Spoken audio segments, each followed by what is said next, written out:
মই যেতিয়া ডাঙৰ হ'ম তেতিয়া মই মা পাপাক চাকৰি কৰি পিনি ধুনীয়া ধুনীয়া কাপোৰ দিম, এনেকৈ ককাক লাখুটি দিম, ডক্টৰৰ গাড়ীৰ লগতে হেলিকপ্টাৰ আৰু এৰোপ্লেন কিনিম।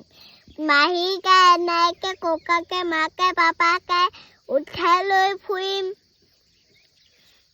এৰোপ্লেনত উঠি পিনি দিল্লীলৈ যাম। মা পাপা ভঙা চিগা ঘৰ আছে নহয়, মই তেতিয়া চাকৰি কৰি পিনি ধুনীয়া ঘৰ এটা দুমহলৰ ঘৰ এটা বনাই দিম।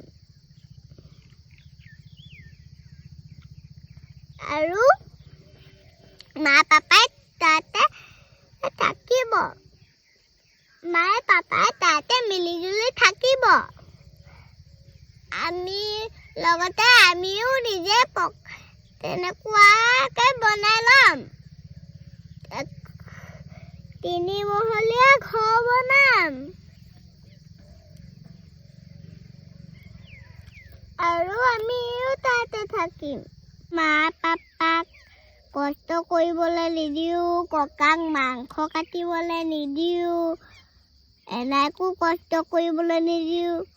চবকে ঘৰতে থাকিব দিম। পাপাক মই বেমাৰ হ'বলৈ নিদিওঁ, ডক্টৰৰ ওচৰলৈ লৈ পিনি মেডিচিন খুৱাম।